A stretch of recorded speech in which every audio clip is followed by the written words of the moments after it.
వైకాపా తరఫున పోటీ చేసినటువంటి మొత్తం సిట్టింగ్లు అంతా పూర్తిగా ఓడిపోయారు. కేవలం 11 స్థానాలకే పరిమితమైంది. క్యాబినెట్ హోదా కూడా లభించలేదు.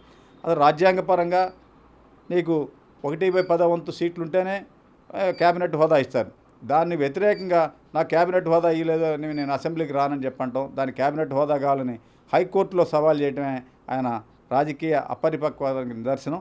ఇప్పుడు తాజాగా అదానీ దగ్గర విద్యుత్ కొనుగోళ్ల ఒప్పందాల్లో 1750 కోట్ల రూపాయలు ముడుపులు తీసుకున్నారు. ఈ 1750 కోట్ల ముడుపులకు సంబంధించిన అంశాలు అదానీ గ్రూపు అమెరికాలో నిధులు అంటే నిధులు సమీకరించింది.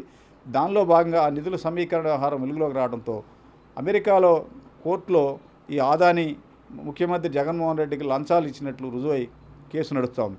దీంతో ఈ వారం 10 రోజుల నుంచి అసలు వైకాపా మీద, అదానీ మీద, జగన్మోహన్ రెడ్డి మీద వస్తున్న ఆరోపణలను దృష్టిలో పెట్టుకుంటే ఆ పార్టీ ఎన్నాళ్ళు ఉంటుంది, దానికంటే కూడా జగన్మోహన్ రెడ్డి ఏ సమయంలో జైలుకు పోవాల్సి వస్తుంది ఏంటి అనే పరిస్థితి కూడా కొనసాగుతుంది. ఈ వీడియో నచ్చితే లైక్ చేయండి. అలాగే మా ఛానల్ ని ఫస్ట్ టైం కనుక చూస్తున్నట్టయితే ఇప్పుడే సబ్స్క్రైబ్ చేసుకుని పక్కనే ఉన్న గంట సింబల్ ని యాక్టివేట్ చేసుకోండి. అప్పుడే మేము పెట్టే ప్రతి వీడియో మీకు నోటిఫికేషన్ గా వస్తుంది. అలాగే ఈ వీడియో పూర్తిగా చూసినందుకు ధన్యవాదాలు.